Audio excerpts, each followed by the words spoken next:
Welcome back to another episode of Behind the Veil, where we delve into realms of high strangeness and exploring phenomena that challenge our understanding of reality. Today, we're joined by Courtney Brown, a fascinating guest whose work spans the frontiers of science and profound mystery. Courtney is a professor of political science at Emory University, but his true passion lies in investigating extraordinary phenomena through remote viewing, which is the ability to perceive remote locations and future events extrasensorily, which was studied heavily by the U.S. military. As the founder and director of the Farsight Institute, Courtney has pioneered rigorous scientific approaches to studying remote viewing and developing new theories to explain it. But his curiosities extend even further into exploring evidence of extraterrestrial life interacting with our world in ways we may not realize. He has developed modified camera techniques that he believes that can detect and record stealth extraterrestrial craft operating in our skies. Courtney's pioneering work at the boundaries of accepted reality is truly mind-expanding. Get ready to have your perspective shifted as we go behind the veil and into the unknown with Courtney Brown. Courtney, thanks so much for joining us. Hey, Mike, that's me. I'm the one who's honored to be here. Thank you. Really appreciate it. So let's just get right into it. You know, you're in a world of academia, which is, we're glad to have you. We need more people in academia who are on the forefront of some of our greatest mysteries. But let's talk about one of your biggest passions, which is, actually, let's do this. I want to start off with, I just want to get your thoughts on the current UFO situation. I mean, if you're into UFOs, I mean, as I always say, what a time to be alive. But how are you digesting everything that is happening rapidly? It's kind of a pull and tug kind of situation. But I just wanted to get your thoughts on, what do you think about it? It's interesting. You know, I do everything that I do with the remote viewing and also videography of UFOs and studying of extraterrestrials outside of my university. But at the university, I'm a mathematician that works in a social science program. And that actually is related because I think of the whole world in terms of nonlinear terms. I'm a modeler. I model things in terms of nonlinear mathematics, chaos, catastrophe theory, things like that. So I think in terms of that all the time.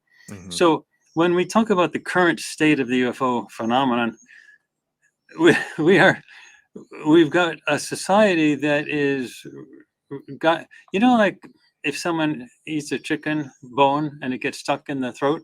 Well, unfortunately, that's never happened to me. I'm a vegetarian anyway. But the point is, the society is got a chicken bone stuck in its throat.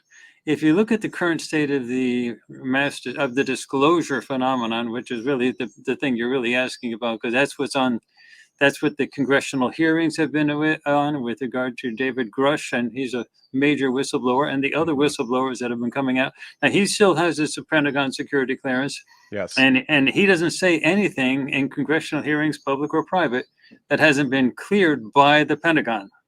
So, but when he does interviews and when he does congressional hearings, it ultimately always boils down to, does this mean we're not alone in the universe? I mean, it's the same old stupid question. I've seen him with interviews, and the interviews always end, does this mean we're not alone in the universe? So what he's been talking about is the UFO crash retrieval program, which now is no longer in dispute because you have the congressional hearings of that. You have people coming out and talking about that have direct knowledge. On the other hand, the Pentagon just came out like 2 days ago with a major statement saying, we have no evidence of any aliens out there. These are just crafts that we've been working on. Which is a complete piece of garbage. Yeah, but it's very interesting. Yeah. What you have is a Pentagon, a military establishment that's totally split. Now, I don't know what the exact percentages are, but let's just say they're split 50-50. So 50% of the Pentagon is saying, no, this has got to stop. We have no we can't have disclosure. There are no aliens, nothing. And the other 50%, the one that's actually formally approving David Grush, everything that he says has been formally approved by his office and the Pentagon. So the other half is saying, no, you can talk about this stuff. Yeah, it's like a factional war. It is. Well, you had tremendous compartmentalization within the Pentagon. It's a huge institution. It's not just one building and everybody knows what's going on and everybody's in sync. So what you have is tremendous compartmentalization, and secrecy is essential for everything that's military. Secrecy cannot be maintained if everybody knows in an organization, everything. Secrecy, people have to, sign statements that they will not disclose and X, Y, Z. But the reality is, one of the ways that they keep secrecy is to limit the number of people who are exposed to the information. Right. So it's compartmentalization. So within the different compartments, within the different departments and in the compartmentalization, only certain people, very relatively few people, actually know certain things. And when they have many things that need to be known, they have different people in different compartments know those things. So even if one person spills the beans, sort of WikiLeaks fashion, then the other compartments are still okay. So what we have is a combination of secrecy in the sense that people have been sworn to secrecy, but you also have tremendous compartmentalization. So what one person knows right down the hall in the next room, the other person doesn't know. And so what you have is the Pentagon is in general, in very gross terms, split 50-50. In reality, it's split much more in a much more complex way because of all those compartmentalization. So, but basically you have the deniers and the people that want to get the information out. But when the stuff actually does come out, it always causes a stir because both sides of the Pentagon are both speaking. Now we have no information. There's no aliens out there. And the other side saying, no, we actually have non-human biologics, which is a I know crazy way. it's like a lot of semantics too. It's all you have Yeah. to pay attention to like what wording they're using too. Yeah. So that's the basic situation we're in. But that is an extremely primitive understanding of the UFO phenomenon. Now, David Grush has also talked about that this stuff goes back a long way, like thousands of years. Right. No one is talking about what the aliens have been doing. Yeah. They're stuck on, does this mean we're not alone in the universe? What people should be asking, because there are congressional hearings now where it's not in dispute anymore, we have a crash retrieval program, they should be asking two questions. If the extraterrestrials are here, and if they've been around a long time, which is some of the stuff that's coming out, actually, David Grush has not gotten official Pentagon clearance to say how long they've been around. Right. And he stated that we actually know that at Farsight. I'm the director of Farsight, and we study actually what they've been doing over a long time. But what they haven't been saying is, what have they been doing all these years? It's not like, are we alone in the universe? The ETs are here. They're flying ships. The question is, what have they been doing all these years? And then the other thing that they're not asking is, okay, so we have a crash retrieval program. Okay, that means some UFOs are crashing. They're blankety blank idiots. Why are they crashing? Now, Mike, are you telling me that, or are these people telling me that you have species in this galaxy that are capable of building really cool spaceships that can fly across the galaxy? Yeah, traversing time and space. Traversing time and space and get here in the first place. Yet as soon as they get here, the motor breaks and they crash. Yeah. I've asked that question. I've asked that question so many times. I mean, I could assume maybe there's some of them maybe have been taken down. Maybe they've been left here on purpose. I mean, that's a whole podcast all on itself, but it does beg the question. We have over 100 major projects, remote viewing projects, where we answer these questions. And I'll give you the spoiler alert first, and then I'll give you some background. The spoiler alert is that the UFOs are being shot down. Moreover, that's what I figured. They're being shot down by the United States secret space program. Now, let's go in stages. Mike, there have been unambiguous congressional hearings about the crash retrieval program. Okay, so some UFOs, for whatever reason, have crashed. They're being shot down or a malfunction, whatever you want to say, they crash. Now, Mike, put yourself in a situation where you are a general or an admiral. Let me ask you, let's say you're a general. Are you going to then take the crashed ship? And some of them, according to David Grush, are intact. So if you're going to take the ship and bring it out to the desert, and then take all of your troops and gather them around the UFO in a circle and put a campfire in the middle, and then sing Kumbaya year after year, I'm serious. What are you gonna do? Do you think any general in his right mind is going to do that? No. No. What they're going to do is say, I want one of those. and they're Yeah. going to do reverse engineering to get one of those. They're going to want that. Now, there's another question I have for you. Do you know how many hundreds of billions of dollars have been lost in the Pentagon's budget? Meaning the Congress keeps Trillions. approving. Yeah, it goes into trillions if you add them up, like the last few decades. But if you look at the congressional budgets, the military budget is largely black, meaning they don't really know. And then when they ask for, like, what are you spending this money on, they Can't have tell you. lost track of hundreds of billions of dollars. Now, Failed every audit. I mean, I can't they even remember failed every when they passed an audit. Now, with all that money, do you really honestly think that they didn't have enough money to hire an accountant? Right. Meaning, And is it's it by really? design. I mean, it's Yeah, by design. did they really lose that money, or did they just not want to tell It you is what they not spend it on? telling. So at that level, you're not talking about buying an extra set of hammers and pliers Yeah. for a destroyer or an aircraft or something like that. It's That- that- unfathomable amount of wealth. yeah, that is the money that's been going into the American secret space program. They have these crash ships. They then want to reverse engineer them so that they can have them as well. Mhm. And then you have to say, well, what are they using those ships for now that they have them? So before I can answer that, let me just say sort of a basic situation. There's two things I really need to cover. It's what we do at Farsight and how we do it. Yes, And please. also, What and is Farsight actually? I'll explain in a second, but the next thing but what I'm going to, let me tell you the end before I get to Okay. the middle. The end is, what are they using those ships for? It's because this is the end of the story and then we'll go back to the beginning. Mhm. There are two basic categories of extraterrestrials. Now, there's many different groups and many different species. Even David Grush talks about that in the congressional hearings. But there are many different groups, many different species. But we basically categorize them in terms of the good ETs and the bad ETs. Mhm. So this is the spoiler alert from the end, and then we can get back to this as we sort of wind through. But the bad ETs are the ones that basically control this planet right now. They have signed agreements with the United States government and a few other governments to operate on planet Earth in underground situations. They have been involved and totally responsible for the huge abduction phenomena that's been going on that David Jacobs has written about. David M. Jacobs, the retired professor at Temple University, as well as John Mack from Harvard, the late John Mack. So, but the bad ETs, they are the ones that have the written agreements with the United States government. Now, this is not just me talking. This is Chaim Ashed. Now, Chaim Ashed is the former head of the Israeli Space Directorate for 30 years. That is the Israeli version of NASA.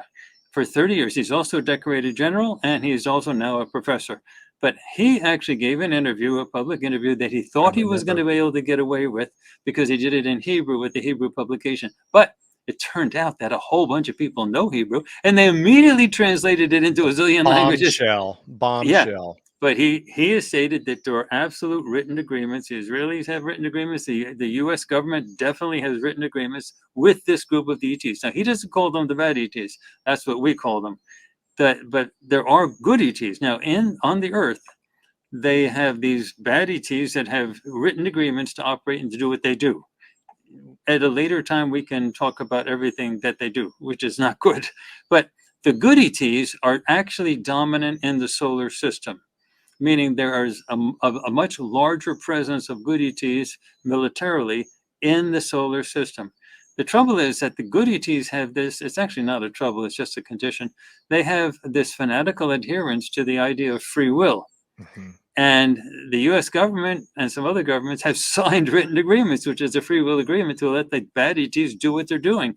So what the good ETs have been involved with is trying to help trigger what we call catastrophic disclosure, which is rapid disclosure where the whole 9 yards comes out all at once, because the bad ETs are controlling the situation by getting the disclosure process pushed back and pushed back and pushed back and slowed down to a snail's pace. Yeah. A rapid disclosure, or what we call catastrophic disclosure, will unravel all of that and the pulling whole the stuff. Band-Aid off. And then the masses would then say, this is terrible. We don't want to be aligned to those guys. We want those guys up there. And that would allow the goody teas to intervene and sort of sort this out. But anyway, let's get back to Farsight, because right now you just have a person on your podcast and you're saying, and the audience is saying, well, who is this guy? Okay, so let me explain what we do. We do remote viewing. Now, there's many people out there that say they do remote viewing, and I'm sure they do, and so on like that. But let me just explain what we do. We use remote viewing procedures that are derived from, they're not the original procedures, they're derived from the procedures that were developed by the United States military and used for espionage purposes. The US military still uses procedures, presumably much better procedures, but those are still secret. Their current use of it. At Farsight, that's Farsight, we are the best, and I can say best, and I'll explain why we can say best. We are the best because we are the only public venue where you can get full-blown public projects of remote viewing. So we are a big thing. And Farsight is both a nonprofit. We have our own website for the nonprofit, and we're also a movie business. We have made remote viewing into something that can be translated to video in a really, really pleasant to look at form. Hollywood, we brought remote viewing to Hollywood, that type of a thing. Nice. So, but when we have our own streaming service, it's totally equivalent to Hulu, Netflix, Disney in terms of quality. So the thing is that we have like over 100 remote viewing projects. Now, remote viewing is a mental process, psychic you might call it, but we don't use that word. But it's a psychic process or a mental process that's used to perceive things across time and space and accurately describe those things. The US military used to use it in its primitive form, and it still does it in more advanced forms. Our forms of remote viewing are very much more advanced than the procedures that were used by the military. We started out with the military procedures, then we just rapidly evolved them into all types of stuff. The story of how we evolved them is a very interesting story. You might want to hear that one day. But the issue is the procedures that we use are derived from the early military procedures, but they're much more advanced, and they're so advanced that we need to use pre-printed templates in order to do it, because there's too many things that you have to remember. But it's a way to actually get your mind to actually perceive things across time and space accurately. Now, you see this big pen? Let me see if I can get the label up there. Is it Big Pen? So you see this big pen, right? This is something that you're actually looking at with your eyes. This is the ocular image. Now, it's really bright. It's nice. I got lights on in the studio, and they're shining on and so on like that. Now, this pen, I'm going to take away and put on the desk. Bring back the memory of the pen right now, and you can see it. You can see the pen in front of my face. I can. But notice you can see through it. It's sort of translucent. It's not as bright as the physical pen was, but you can sort of see through it. Well, what is actually happening is the hard drive of the brain, the memory of the brain, is actually projecting the memory of the brain, of the pen, onto a layer of cells in the brain. The neurologists have figured this out. And you're actually seeing a remembered version on the same set of cells that you were watching when you looked at the physical version. Now, remote viewing uses perceptions that comes from a different source, not memory. And those images are foggier, fuzzier, more translucent. And trained remote viewers are capable of locking onto those and perceiving those. So remote viewing works because there's the understanding that you have with regard to physics makes remote viewing impossible. So our current understanding of physics is simply not correct. However, things are changing. The big problem with physics is the continued attachment to what they call the Copenhagen interpretation of quantum mechanics, which is both stupid and wrong and going away. About, at last I saw, it was between 20 and 25% of mainstream physicists have let it pass. And there's another alternative interpretation of the quantum phenomena. See, the Copenhagen interpretation says that everything exists in a probabilistic sort of ether. It's just out there probabilistically. And then it collapses. And it all has a waveform when it's out there. Waveform is an equation. It has a waveform and that's called the quantum the wave function, and it has a waveform that at a moment collapses when you observe something. So when you look at it, the waveform collapses and you get a real thing that actually pops out. So when you get a subatomic particle hitting a photographic plate in some way, when it hits the plate and you observe it, it changes from being a probabilistic thing into a solid real thing. Now, Einstein used to mock his quantum mechanical colleagues by saying, he actually used to go up to them and saying, "Are you telling me the moon wouldn't be there if I didn't look at it?" And but there's many ways for things to register in some way. It could be it could be a machine. It could be all types of. It can be peripheral, bounce off of that. There's a zillion, and there's 8 billion people on the planet. There's a lot of ways for things to register in some way. But the basic idea is observation. They did figure out that observation of something actually makes something physically happen. But come around 1957 with Hugh Everett. He was a physicist who got his dissertation under John Wheeler at Princeton. And he said, this is monstrous. That's stupid. How can you just say that all those other things went away and were like annihilated and then only one thing shows up? That was just, they just had no way to, how does a particle actually show up? So they just concluded that. They just said, okay, well, there's everything else goes away. So he says, no, that's a monstrosity. He was laughed out of physics at the time, and he got so disgusted he went into the Defense Department and was one of the primary creators of MAD, which is mutually assured destruction, which prevented a nuclear war from happening because there were at that time civilian leaders as well as military leaders who were actually arguing for a first strike on the Soviet Union and China to get rid of them now so we don't have to deal with them later. And whoever came in and said, "Are you guys crazy? We're all going to die. That's not going to work." And so he was the one who helped develop MAD, mutually assured destruction. However, he was finally, before he died, he was actually vindicated a bit. University of Texas Physics Department at Austin, they actually brought him in for a special honored all day type of a thing.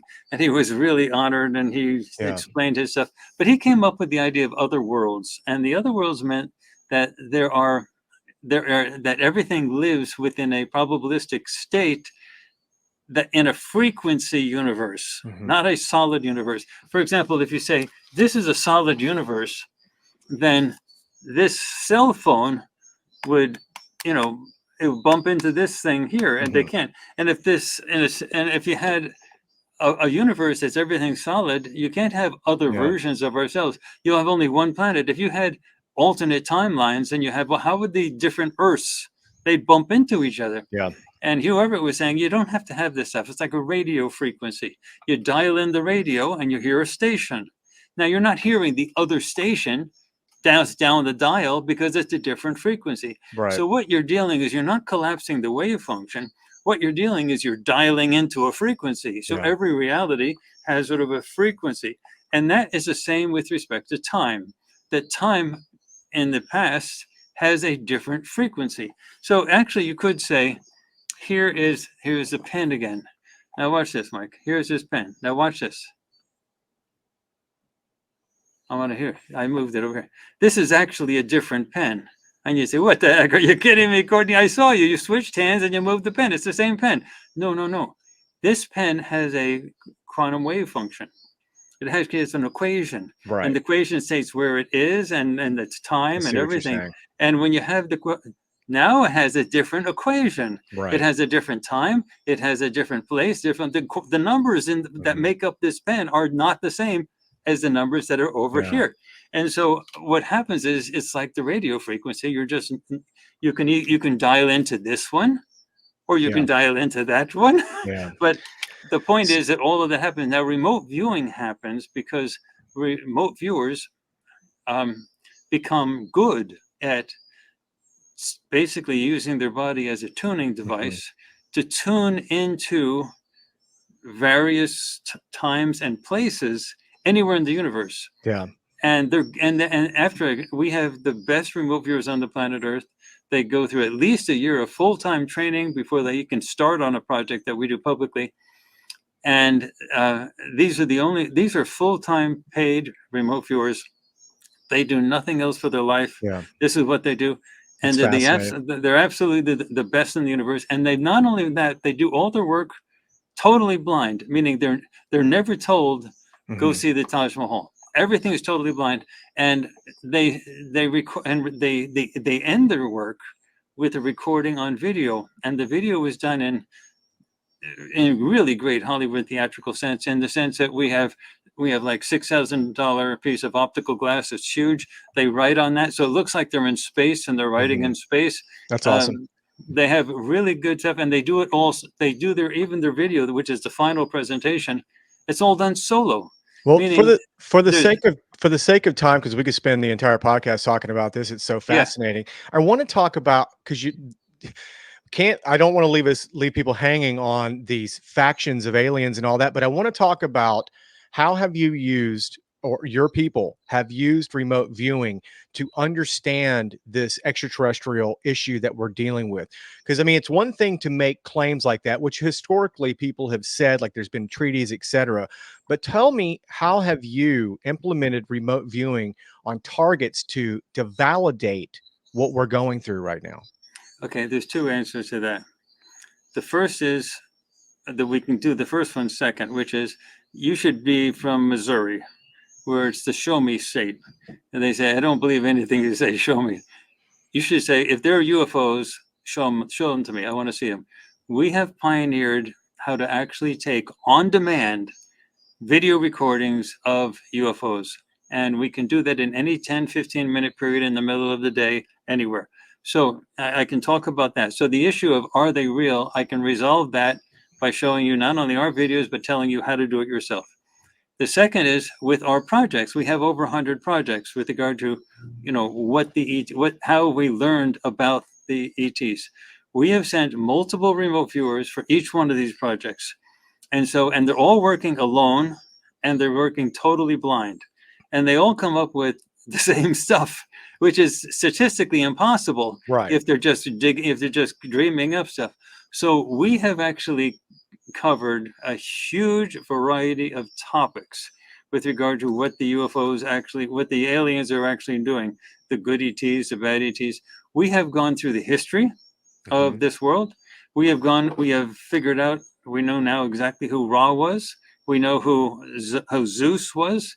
Oh, that was back in the day. We know the dominant species of extraterrestrials, both good and bad here.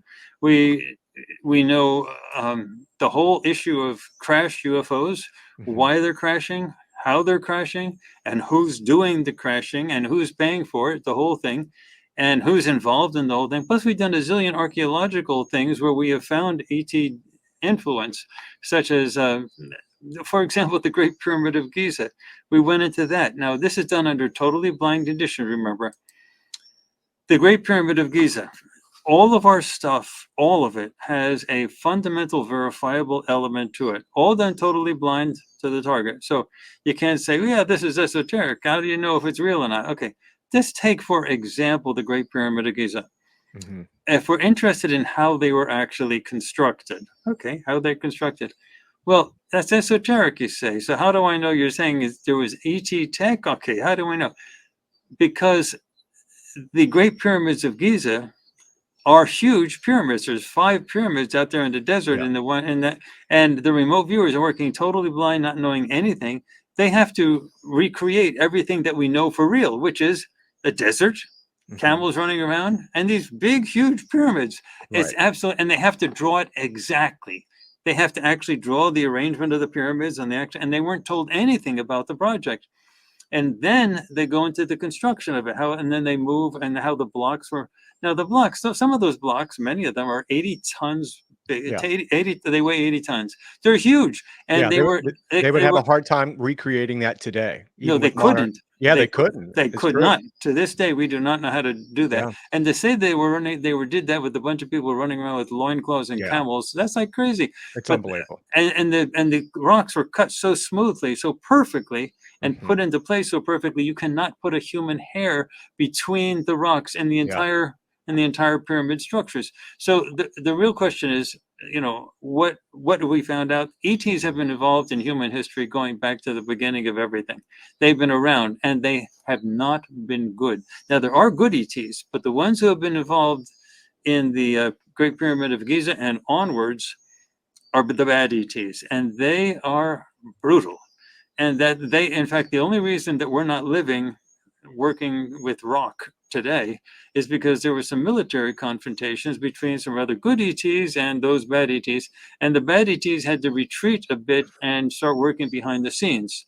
So there's a cold war at the current time between the good ETs and the bad ETs. The good ETs are absolutely fanatical free will people, and if the bad ETs excess too much into depriving free will on this planet, then the good ETs will intervene. And the bad ETs know that. So one of the things that the bad ETs have been doing is they don't want to turn a cold war between the two ET factions into a hot war.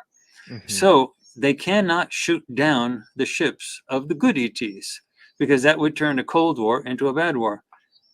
Well, Mike, But they go ahead.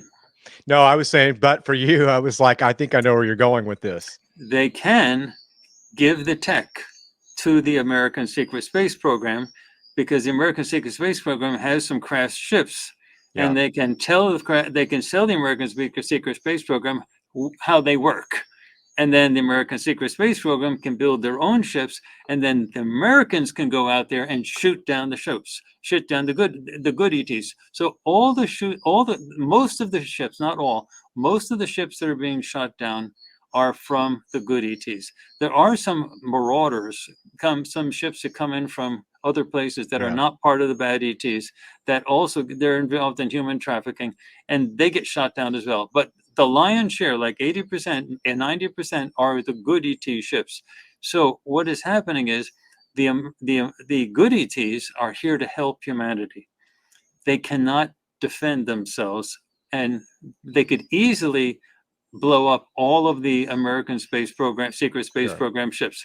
They can't do that because then the American government would see the good ETs as the As the aggressors, bads. and then that would throw the American government further into the hands of the bad ETs. Right. That So makes the sense. good ETs have to allow themselves occasionally when they're trapped, they're tricked. But when they get trapped and tricked, they have to allow themselves to be shot down. And it's terrifying to them. It's torture because they know they're going to be shot down, and they know they're going to be imprisoned, they're going to be tortured, and they allow it to happen, Wow. and for the larger purpose. That's how you can determine what are good ETs and bad ETs. The good ETs allow themselves to allow that to happen for the sake of their ability to help humanity in the long run.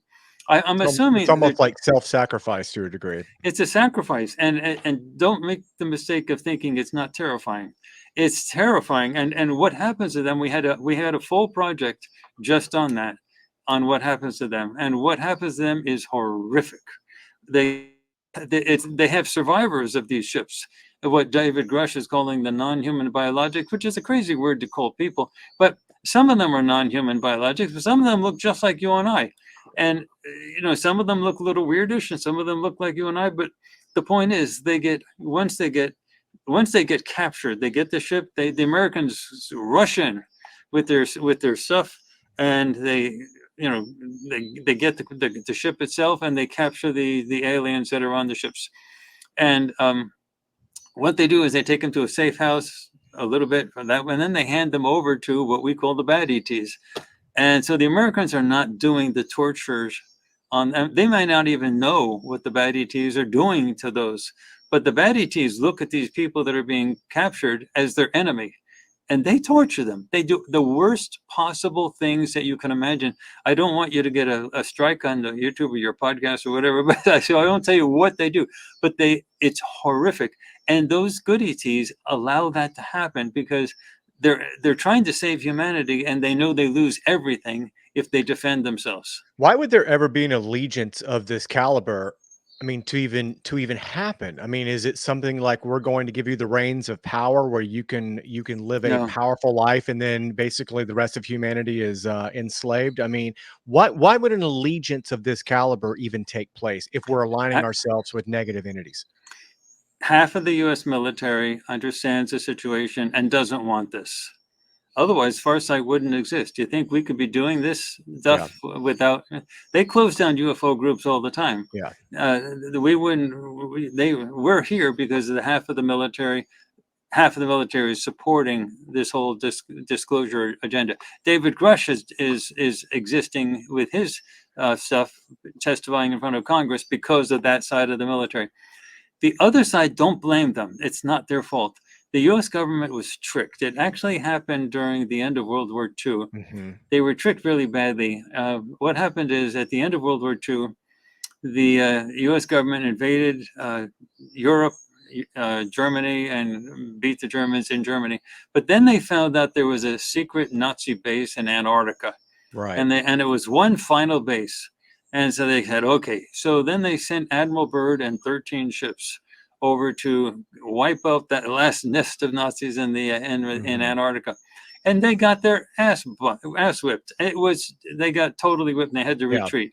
Now they got their aircraft knocked out, their ships were attacked, everything.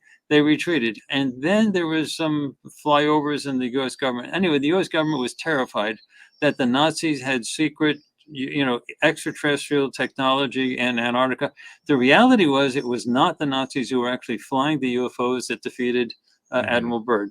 They were other extraterrestrials, but as far as the American government was told, it was the Nazis who were doing it. So the American government was terrified because that meant that the entire U.S. military could have been knocked out in half an hour.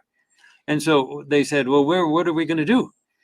So the bad ETs, which were certain groups, I can actually talk about the groups if you want. But, sure, I'd love to. Who are these? Who are these beings or alleged beings? The dominant one on the food chain are reptilian. They're literally biologically reptilian. They're humanoid types, so they're tall, they're very big, and they're reptilian, and they do have a very, very strong technologically enhanced telepathic communication, telepathic abilities. They're the ones that control all the other species. And so which is not out of the realm of possibility, because if people wonder if there was no mass extinction during the dinosaur time period, I mean, we would have been a reptilian dominant species. Yeah, it's actually more complicated than that, because we actually did a project on the dinosaurs. This was a dinosaur planet. This was a reptilian planet, and there were some sentient reptilians that were humanoid type on the Earth back then. They did not originate from here. There was no industrial base. They came from somewhere else, but they were here first. The reptilians, this was a reptilian planet. The entire planet was attacked by a group of humanoid, like you and I, extraterrestrials, who they've been having wars going back to the beginning of whatever. This has been a nonstop problem between the reptilians and the non-reptilians. And they came in and they wanted to wipe out the reptilian presence. So the evolutionary people got sort of it correct, in the sense that the dinosaurs were wiped out, and it was a meteor. There was an asteroid type impact, but they didn't get the whole story. The reality is, one of the primary means that extraterrestrials use to combat each other is to throw big rocks at each other. And what happens is, they threw some large rocks, large asteroid types at the planet that sort of caused a nuclear winter and wiped out everything. The sentient reptilians tried to escape on their own spaceships and were shot out of the sky as they were trying to leave the planet. It was a complete genocide. So what happens is that the mammalian humanoid types, ETs, wiped out everybody.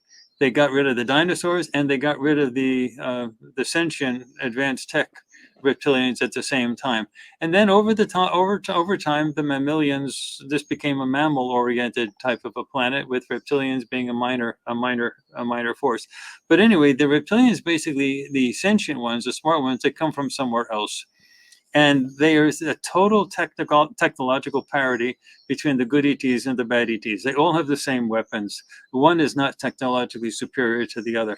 In the current solar system right now, there is a quantitative advantage by the good ETs, but they can't do anything because of these formal agreements that the U.S. government and some other governments have with the bad ETs. So there's been an attempt to sort of trigger rapid disclosure so that those agreements can come unraveled. So, but that's the basic food chain. Now, the reptilians, they have a whole list of slave races, and you've heard about the Greys, you've heard about the insectoids, you've heard about what David M. Jacobs called the hybrids and then the Yeah. hybrids. Hybrids are ones that look just like you and I, but they have a lot of gray DNA and their telepathic capabilities are better, and they're spread all over the place. There actually are a lot of hybrids that work in presidential offices, prime minister offices. They manipulate behind the scenes. I guess But that's what Bob Bigelow meant by "they walk among us." actually that was Dr. David M. Jacobs' book. That was the title of his book. So when Bigelow says that, he's actually Oh, quoting Dr. Jacobs' book. thank you for They that. walk among. Do I have the book? I have it. It's in the other room. But anyway, it's Yeah. Walking Among Us is the title of his book. I was curious to where he got that from, but when he speaks, you listen. So Yeah. Anyway, but John Mack is dead. David M. Jacobs is not. He's retired. He's not active anymore, but he's not dead. And he's this is pioneering work. Those are the two major academics besides myself that have been focusing on this subject. At Stanford, at Harvard, they tried to get rid of John Mack. yeah, He had to fight to keep his job. yeah, He was only able to stop that because Dershowitz, Alan Dershowitz, the lawyer, eventually wrote a paper in the local Cambridge newspaper. He wrote an essay in the local Cambridge paper saying, "Look, Harvard's violating not only his rights of tenure, but to be at the university, but also his constitutional rights of freedom of speech." A week later, the dean sort of closed it and said, yeah, "Okay, we're not going to deal with this anymore. yeah. He can do whatever he wants." But then, I was I think talking to. potentially he was even assassinated. I mean, his death was allegedly a drunk driver, but that was his circumstances around his death were very suspicious. There's lots of people that have questions about things like that. But David M. Jacobs, I was talking to him the other day. He was denied promotion to full professor at Temple, and he's still upset about it even though he's retired and it's gone. Yeah. He still has it's bitter. It's still bitter. And so, these academics have studied these groups, and David M. Jacobs, now they look at it from the perspective of, especially David M. Jacobs, he looks at it from the perspective of the bad ETs, because he studies the people who have been abducted. Right. Now, the people who have been abducted, who have gone through that experience, they're being abducted by the bad ETs. So that's the lens he puts in. So he doesn't really have a good understanding of the good ETs. We use remote viewing, so we went into both types of things. Now, I don't know how long the podcast you've got left, but if you want me to show you some real ET spacecraft, and then to show you how to take your own videos of ET spacecraft, remind me to do that before we run out of time. Definitely. Real quick though, what would their agenda be? I mean, for the reptilians? I mean, what is the end game here? It's very clear. And we don't use the word soul or spirit because of the religious baggage that comes along with it. Right. So we use the word Isby, someone who is for the purpose of being. All of us are Isbys. You're an Isby. I'm an Isby. The reptilians are Isbys. The Greys are Isbys. Everybody's an Isby. The point is that Isbys are who we really are. You are not that body, and I'm not this body. These are just shells that we wear. But we think of each other as being these bodies, like these bodies are the real thing. The ATs out there, the extraterrestrials, they don't think like that. So the real question is, what do you mean they don't think like that? They know that the real you is an Isby, and they have ways to manufacture these bodies. It's not that hard. They have bodies off the shelf. And this has been documented by David M. Jacobs and John Mack and other people as well. Yeah.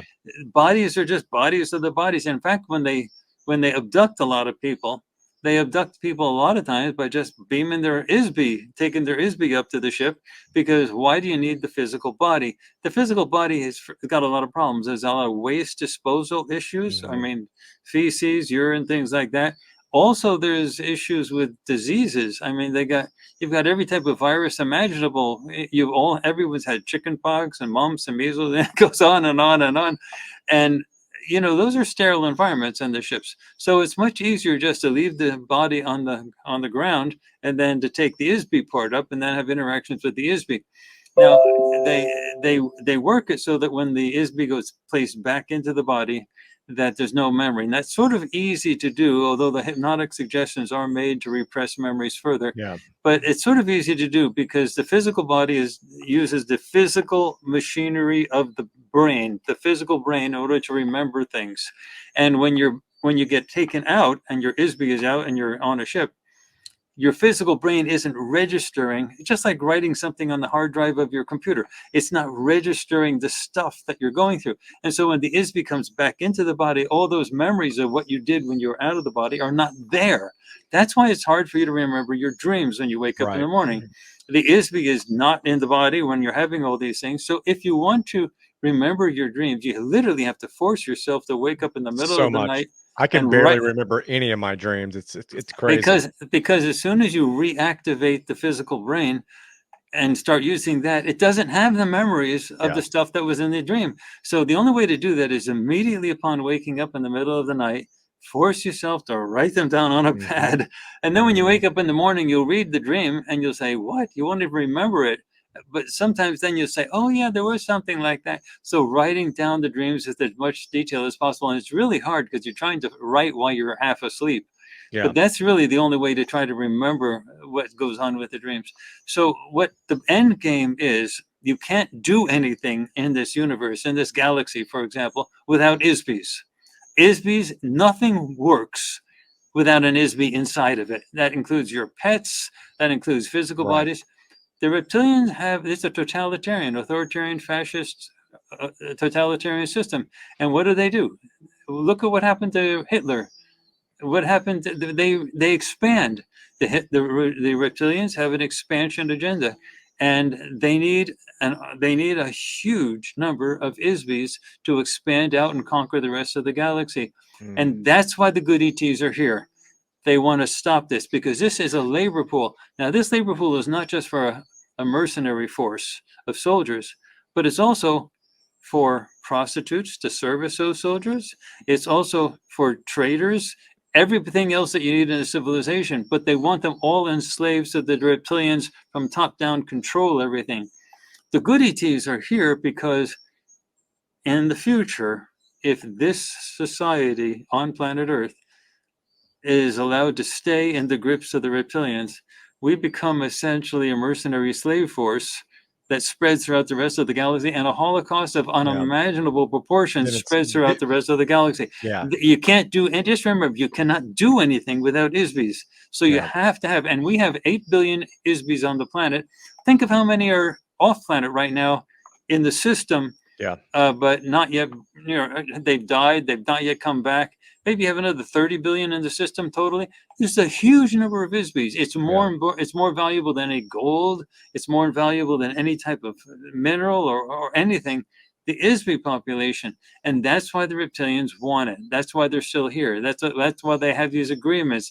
They're trying desperately not to trigger a hot war because they know that the good ETs are militarily dominant in the solar system, but they know that there's nothing they can do about that. Because of that they know that the good ETs have this fanatical belief in free will.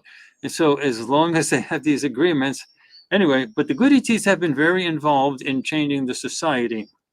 They have been deeply involved in, for us, they've been deeply involved. We have been working with them hand and foot for decades.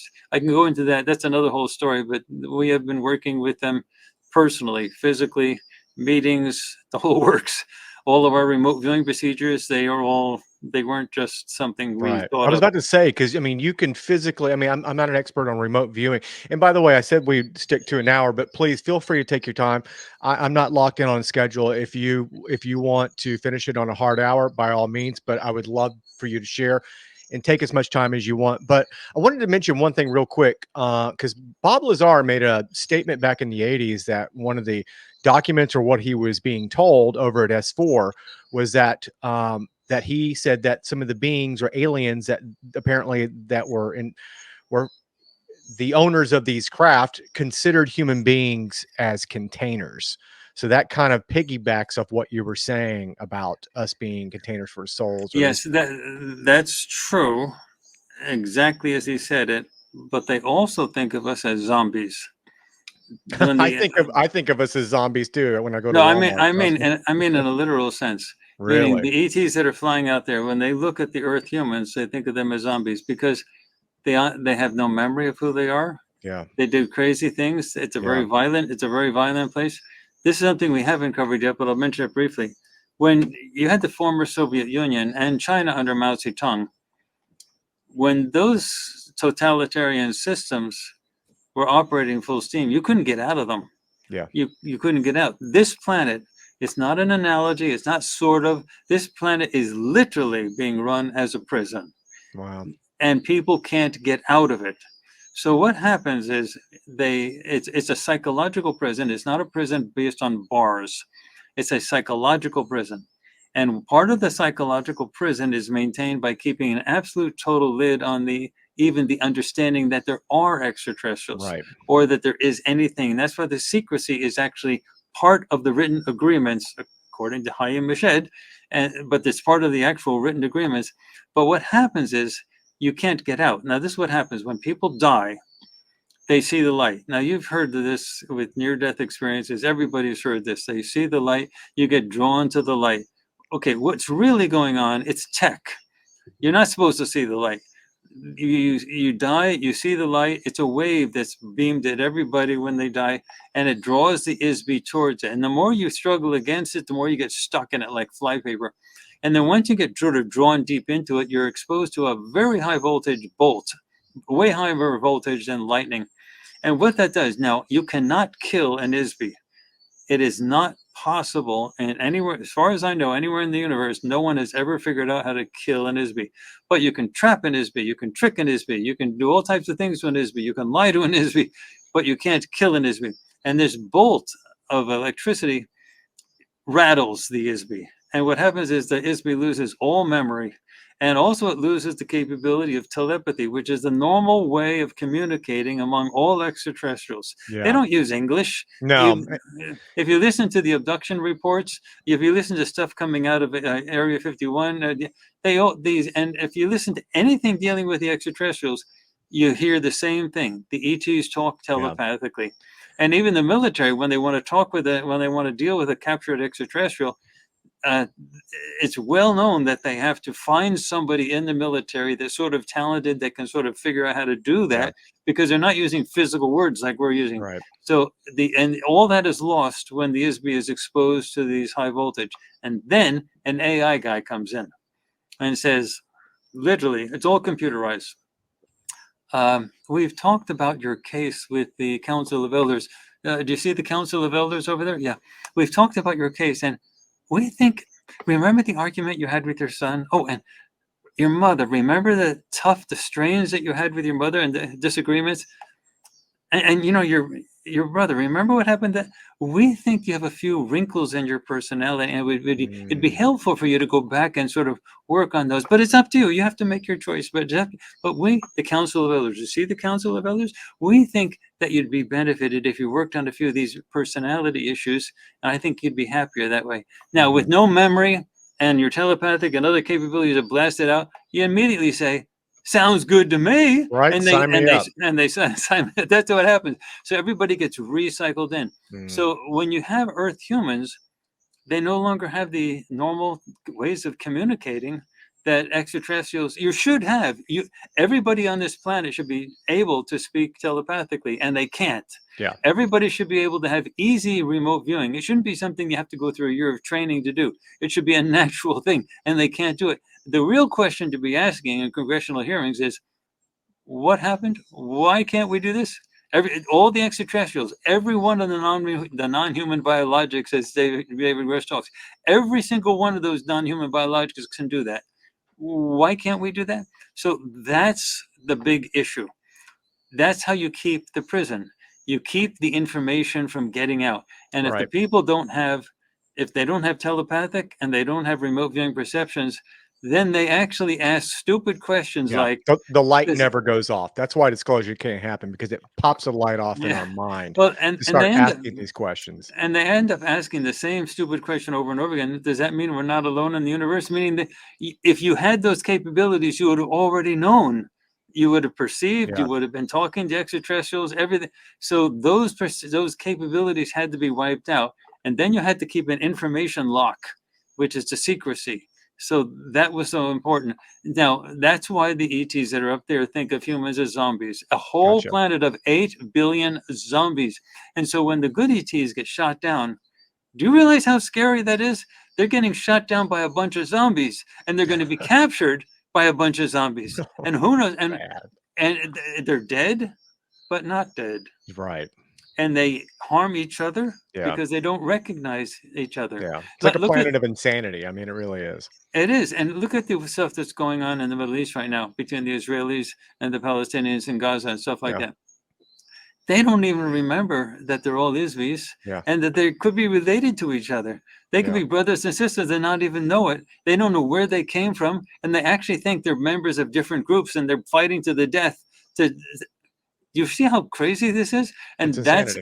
and the bad ETs keep fomenting this constant Right. flow of wars in order to keep everybody distracted. Because if they don't get everybody distracted all the time, if people settle down for a little while, they'd eventually start asking questions. In fact, Hmm. every time the UFO thing gets a little bit more front page Something mysterious always happens, like a bombing or a war breaks out. It's always a convenient piece of chaos that develops. and that's how they keep the prison a prison. They keep it a total information lockdown, and that's why half of the military is so concerned about Yeah. keeping the way it is, because they have this relationship with what we call the bad ETs in order for tech transfer. Now, don't think of the U.S. military that does that. We call them the collaborators. Don't think of the collaborators as bad people. Military people think in military terms. Right. That's what they do. And If they they're if say, they're if they're a hammer, everything's a nail. yes. And yes, that's exactly right. And from their perspective, if their job is to protect humanity, they need weapons. And they think in terms of weapons and they think in terms of sacrifice. That's how military people always talk. They think in terms of some people have to die in order for the greater good. That's what battles are all about. Yeah. And so when the military people say, okay, the bad ETs are doing things that are terrible, but we have to live with it because they're helping us with the tech. Now, the good ETs did not want to help the American government with the military tech. That was the problem. And then the bad ETs said, hey, you want help with the tech? It's a good idea. Look at those Nazis. They're crazy. They're coming. They have a secret base. You need to know how to reverse engineer those ships in order to protect yourself. And we're going to help you. And the good ET said, no, you're being duped. Don't do that. And the American government basically said, they sided with tell us where to sign. And so that's the situation we're in right now. However, the good ETs have been very clever about this. At night, when the scriptwriters, for example, in Hollywood go to sleep, they've been seeding these scriptwriters with ideas in their dreams. Mhm. And the Mhm. scriptwriters wake up and say, oh, I got a great idea for Right. a new Right. movie or for a new episode. And then now the good ETs are fanatical adherents to free will. So they won't force the scriptwriter to do anything, but they put the idea in. Right. But the I scriptwriter says, 100% agree with you on that. and so that's where Star Wars came out of. That's where Yeah. Star Trek came out of. Close That's where Encounters of the Third Kind. Close Encounters, the Matrix movies, Yeah. all these movies that show, and now humanity is fully conversant with the idea of galactic life and for Yep. there being war in the galaxy. Star Wars, that was based on reality. There was actually a huge war in the galaxy. This is actually the pausing point that ends what was equivalent to like a million-year Holocaust that was worse than anything that we've ever experienced in terms of Holocaust on Earth. It was a huge, huge, terrible thing. And it's basically ended. And it's sort of all calmed down now. What you see with Earth as a prison is what's left over of that conflict. This is a prison planet that started out of that war. Wow. And the reptilians are the ones who are running it now. And their game, they have actually a large section of the galaxy that, too large, but they have a significant section of the galaxy that's actually that they run now. And they have their eyes on the rest of the galaxy. And they need an army. And Yeah. they need the prostitutes. And if you ask, like, what are the ETs? What have they been doing? This is not coming out in the congressional hearings, but it is documented in academic works from David M. Jacobs and John Mack and so on. the bad ETs are involved in the largest human trafficking process that's on the planet. You hear of all the people that are disappearing in the Yeah. world. Missing They, it's, 411, all that good stuff. it's the largest human trafficking situation. There are three major flows of money in the planet. You think in terms of things, it's not cars and oil. The top of everything in terms of the flow of money is human Yes, trafficking. it is. Number two is weapons sales. And number three is drugs. Human trafficking, weapons sales, and drugs. Those are the top three elements for the flow of money. And among the human trafficking, the biggest movers and shakers of the whole thing are the bad ETs. And they have a huge program going on with stuff like that. And the side of the military that we call the collaborators have been willing to basically tolerate that for the sake of getting the tech, because they see their job as being able to protect the planet, and they know they can't do any protection if they don't have the weapons. The good ETs, on the other hand, have been saying, "Oh, this is a joke. Are you serious? You think a few years? Reptilians have been around for like 1,000,000 years.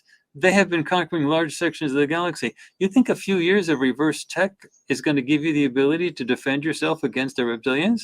That's a joke. Yeah. They can knock out your entire tech program in a matter of minutes. Yeah. And you're not going to beat them." The good ETs have said, "Look, we have fought them. There's a standoff right now. We have fought them. You're not going to do anything with you. You need us. You need the good ETs to come in." And what they're hoping to do is trigger large-scale catastrophic disclosure, which is sudden disclosure, so that everybody will hear the whole story for real, and then say, "This is crazy. We don't want to be aligned with those guys. We want those guys." And then it's a free will choice of the masses. I'm all for catastrophic disclosure. We just got to yank this Band-Aid off. Yeah, but it's hard. It's actually really hard because you're dealing with a planet of zombies. They can't remember. So you're having to convince people that are very hard to convince that everything that they've been told is a lie. And this is a good segue if you want to show some UFO pictures if you want. Yes, I'm about to say people want to see physical proof, and you've developed an amazing way to detect craft that you can't even see with the human eye. Now, let me explain one thing before I actually show you the pictures. I am not trying to convince you that our pictures that are really great are the proof, the holy grail that'll prove it. No video is. Because you're always going to get the cockroaches coming out. The cockroaches are the debunkers, and they come out as soon as you show any type of thing. They'll say it's a glitch, it's a smudge. Right. They'll go through all that, and everything, and they'll just say that it's just no matter what what you show them, but they can't debunk you if you took the photos. So what we're trying to do is not just show you our photos and our videos. We're trying to show you how to do it yourself, and on demand in any 10 to 15 minutes in the middle of the day. You can go out and put your camera up and shoot and get 10 to 20 to 30 UFOs right over your house. Which I was blown away when I saw some of your work where you were capturing. I mean, the activity levels alone of these craft that are flying with impunity in our skies is actually staggering. It's amazing. All right, now let me I think I click on present. Is that right? No, what do I do to show my screen? Do believe, let me see. I think you would hit present down there. Okay, let me see. Okay, then share screen. All right. And now let me see. And for whatever reason, if we can't get it, I have it. Now I have a choice of which screen to show you. And let me show you that screen, okay? All right, you should be seeing the Farsight Institute. Is that right? I'm gonna add it to screen. There we go. Boom. Okay, good. Okay, so first of all, this is our website. This is not our streaming service. This is our website. Our streaming service is farsightprime.com, and that's equivalent to Hulu, Netflix. That's where all of our video projects all are. But if the reason I'm showing you this, if you go down to the fifth link down from the top on the web and the mad bar, and you click on that, it's a recording UAPs/UFOs. You get the full steps of how to actually shoot videos of UFOs. Now we give you the camera, the lens. Now the camera, we use Panasonic Lumix GH6s. Now they didn't actually you couldn't buy them until 2022, but we didn't get them till December of 2020. And you can use basically any camera, correct? I mean, because I'm a Sony guy. I have a lot of Sony Alpha cameras. Well, okay, the Sony has one, but let me explain. The reason we use Panasonic Lumix GH6 is because you have to shoot at 4K. Hmm. That's that's not 1080p, and Right. you have to shoot at 120 frames a second, Yes. and then you have to shoot in IR, infrared. Now, not Sony does have a. You said you use Sony cameras? Yeah, I have a Sony FX3. There's no infrared option on there, but No, it's okay. The thing is that Sony does have one camera that can shoot 4K at 120 frames a second. It's a little expensive, yeah, mine but shoots 120. oh, okay, good. Yeah. Well, then, but it has to be 4K because the ships Yeah. move so fast.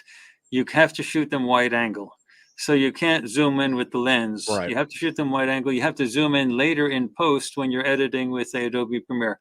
You have to shoot them 120 frames a second because if you shoot them at 30 frames a second, which is normal, you only see a dot on the screen. You can't Yeah. see them move.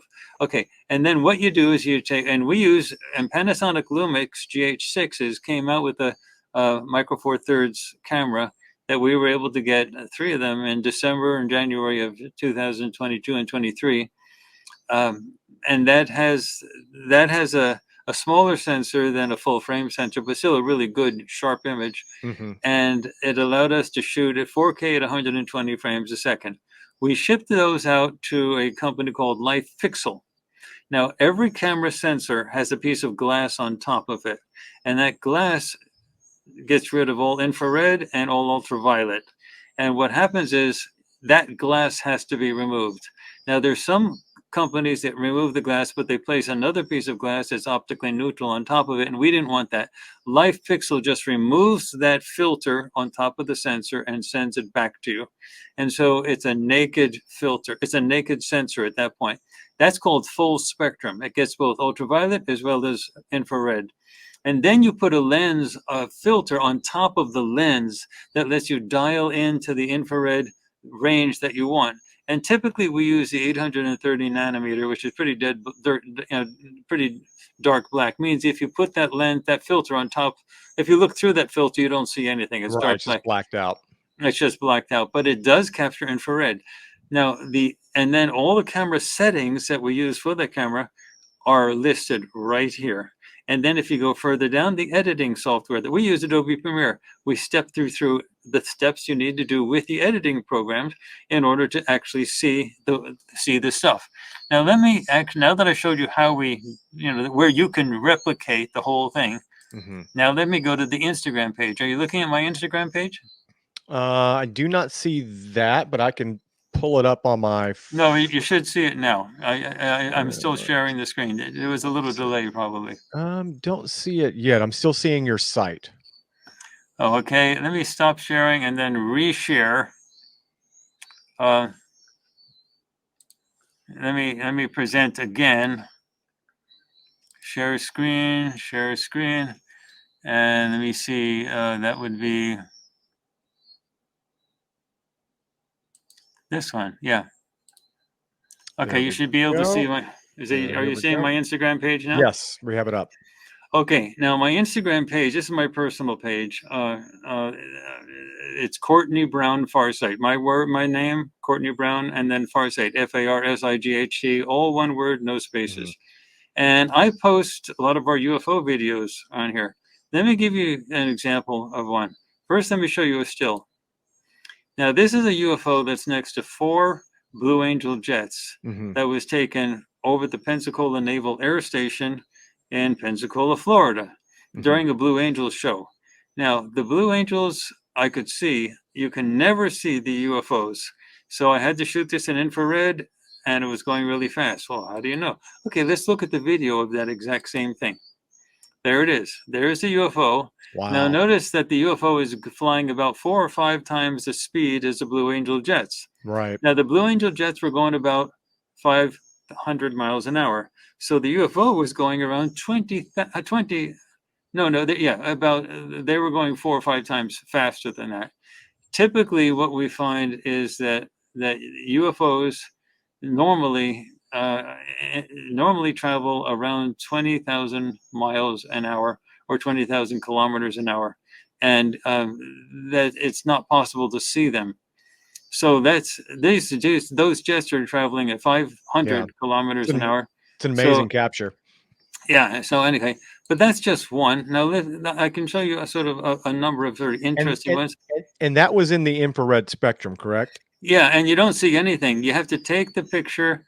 And by the way, 20,000 miles per hour, that's 32,000 kilometers an hour. You absolutely cannot see them in with your naked eye. So Mhm. when you're taking video recordings of these things for the 10 or 15 minutes that you're out doing it, you're shooting at 120 frames a second. You have to put it into the video editing program and then slow it way, way, way down Yeah. to like one fifth of its original speed. So 10 minutes turns into a couple hours of Right. video because you slow it way down. Then you have to scrub through it to actually see the Yeah. UFOs. Be So they're very time consuming, but worth it. but worth it. And here's another one, for example. This was right over my house in Atlanta. You see that cigar shaped UFO? Wow. Yeah. Now, why don't you pass the jet? See it past the jet? The jet looks like it's stationary. It's Oh going my 20, that god. the UFO is going about 20,000 miles an hour. Here it made Jeez. multiple passes. No, it's getting shorter. That means it's going up Yeah. as it goes. Now watch, I mean, it made multiple passes. So I've got there. You see another pass, and here we'll go another one here. wow. And So, it's like the jet isn't even moving. I mean, oh yeah, it's no, it's like the jet's not even moving. Yeah, it's and here you see incredible. it, and here you see it again. So, but we have zillions of these things. Now, Yeah. I'm not trying to convince you that our stuff is the stuff you should believe. I'm saying this stuff is amazing to watch, and you can do it as well yourself. Now, Yeah. watch this one. Oh, that's an orb shape. You can see that the orb Mhm. shapes are very, very, very common. In this case, what you're actually seeing with with the uh, the orb is let me actually show you a different one. Let me show you. I believe it's. Let me see if this is it. No, that's another. Yeah, this is an orb shape. You see the orb shape? Mhm. That's very common. The actual ship is not an orb. The actual ship is inside that thing, and that is sort of blocking out infrared when you're actually shooting. So that's so a lot of times you're seeing like the infrared background is being sort of cut out when you're doing that. And let me see if I can get one more to show you that I should have reminded myself to look at this beforehand. No, it's No, not it's that one. fine. Just Let glad to me see it. It's really very impressive. Yeah, I've got a billion of these things. That's another orb.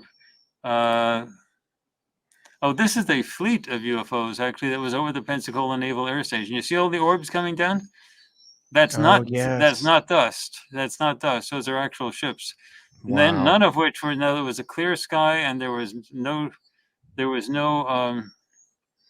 no significant wind, Mhm. and these things just came down.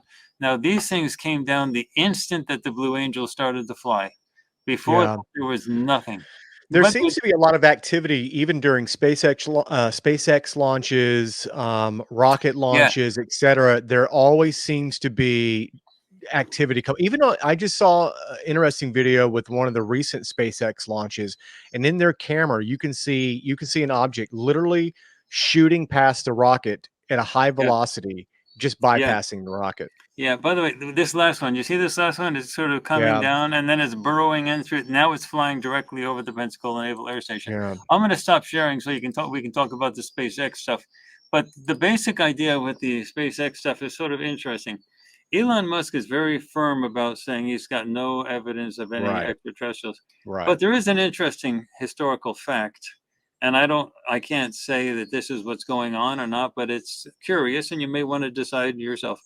He had four rockets, as far as I understand. If I Mhm. have the facts wrong, you correct me or somebody else. But as far as I understand, he had four rockets, and three of them blew up as Mhm. they were launching, and he had one Mhm. left. And there have been video recordings of the ones that have been blown up. Yeah. Where as they were launching, this UFO sort of flows by, and it looks like it's hitting it with a beam or something and Yeah. blows up. Before the fourth one went up, I've been told, I may have the story wrong, so Elon can correct me, or you can correct me. But as I understand, before the fourth one, he made some type of a statement or something about saying there's no ETs out there. Anyway, that's apparently when in my mind, it's impossible for him not to know To about have the some kind of clue. extraterrestrials. Yeah. But my understanding is that it seems on the surface, and I have no way to prove this, and so he may say that's not the way it is, and I'm not going to dispute it. But it from a casual observer's point of view, it looks like he was given an ultimatum. Yeah. You've I got enough. agree. You've got enough money for one more rocket. Okay, if either you toe the line and tell people there's no ETs out there, and or we're gonna, or that fourth rocket's gonna blow up, and you don't have the contract. Anyway, the fourth rocket launched, and like a week, I don't know how long it took, but it was like almost instantaneous. He was immediately awarded the grant Yeah. to do the American launches. And that it's like, what? After one success and 3 failures, you suddenly get the grant to do all that. So now I'm not saying I'm not trying to say this. I don't want to be accused of libel. I mean, of slander or anything. I'm not trying to put words into his mouth. I'm just saying it looks suspicious, Right. like that, because it's hard for me personally to believe he didn't know about it. Yeah. And it's I agree. also impossible for me to believe that he would have been allowed to continue with the SpaceX program if he didn't agree to not talk about the aliens, the UFOs. And so, Example, Bob Bigelow went on camera 60 Minutes. And after he blatantly on camera mentioned that there's always has been an alien presence, he lost contracts with NASA and that happens. immediately after that. And that's what happens. So with regard to Elon Musk, I am not stating I heard anything official. So he can deny everything, and I have nothing to stand on. Yeah. And I'm just saying it looks like that from my perspective, that he was given an ultimatum, and if he didn't toe the line, he had one ship left. Yeah. And then and to get the contract immediately after one success, what? So Yeah. I sort of put 2 and 2 together in my way, and I said they must have allowed SpaceX to proceed under the assumption that, or under the agreement that Elon not become the new mouthpiece for the disclosure movement. Yeah. And now I have no way to prove that. It may be that he's just totally telling the truth, and he doesn't. Yeah. He Could be doesn't see that. He doesn't see. maybe his autistic mind is very analytical, and he goes, well, this doesn't make any sense. And Yeah. maybe there's a good probability that maybe he just believes that it's impossible to keep something of this caliber a secret. And I find it hard to believe, just because, one, I mean, he's involved in space exploration, and you would imagine sensors and data would eventually capture something. I mean, we're seeing UAP activity just on his cameras alone on some of these Yeah. SpaceX Well, rockets. I mean, we so actually have good photography coming out of the ISS. yeah, That of real stuff. Okay, let me screenshot one more thing, sure, if you don't mind. absolutely, We have a project called the Base on Mars, and that is sort of crucial because it gives me the ability to talk about this particular subject of denial. So let me actually, oops, that's the wrong thing. That was settings. I mean, not doing the settings. Let me do the present and share screen. And now I want to share this one. Now, this is one of our pages on our Institute's website. Okay, this is the Base on Mars. Are you seeing the Base on Mars thing? Here we go. Now I can add it. Boom, we got it. Okay, now watch. We have a video on this and so on, and everything is up on farsightprime.com in terms of a perfect streaming thing. But this whole thing was based on an image that is supplied by NASA, JPL, Malin Space Science Systems, and so on. Now I'm going to click on this picture here and tell me if you're actually seeing the Mars. Are you? Actually, let me go back now. I don't want that one. I want to see this one. This is better. There we go. Okay, are you seeing a Yep. nozzle Yep. right now? I am. Beautiful Okay. picture. Now, this is not a Photoshop thing. This is NASA, JPL, Malin Space Science Systems. They took this photograph. When? Now, it is back, well, it's all documented on our Base on Mars page. Okay. Okay, but this is quite a few years ago. Now, look, you see the nozzle and you see the spray coming out? It's a Yes, waste. I do. Okay, now the pipeline goes into a dome. You see how it goes into a dome? Oh, yes, I do. There's actually 3 domes in this base. There's a base. Now, this base has humans and extraterrestrials actually working side by side. Now you can say, "Oh, this is crazy stuff." Okay, well, you can say it's crazy, but that's exactly what Haim Rashed said. Remember, Yeah. the former. Yeah. He was the direct. He was the director of the Israeli Space Directorate. Yes. He was head of the Israeli Space Director for 30 years, and he's the one who says there's a base on Mars Yeah. with humans and extraterrestrials working side by side. Then you say that's crazy because you can't supply those things with rockets. That's exactly the point. They're not using They're SpaceX not. rockets. They're definitely They're, not using they're not SpaceX using rockets. SpaceX rockets. They're using American Secret Space Program Yeah. rockets. I mean, ships that are not rockets that use ET tech to supply this thing. Yeah. But that's a very clear picture. There should be no ambiguity in your mind Yeah. that you're seeing an ejection from a nozzle and a pipeline, and that this picture is supplied by NASA, JPL, Malin Space Science Systems. Okay. Now let me go back to. Oops. Let me go back to the base on Mars. Oh, here, I have to just click the back button. Okay, now we're back to the base on Mars. Now we're back to the base on Mars page. Is that correct? That's it. Okay, now let's watch. Courtney, how do you, what you're trying to tell me there's censorship or something? What are you talking? You a conspiracy person or something? This is great. Okay, so let's go down a little bit further onto this page. You see this? They scrubbed the photo. Now listen, Google Earth has a Mars option. Okay, so you go on Google Earth and you go to the Mars option.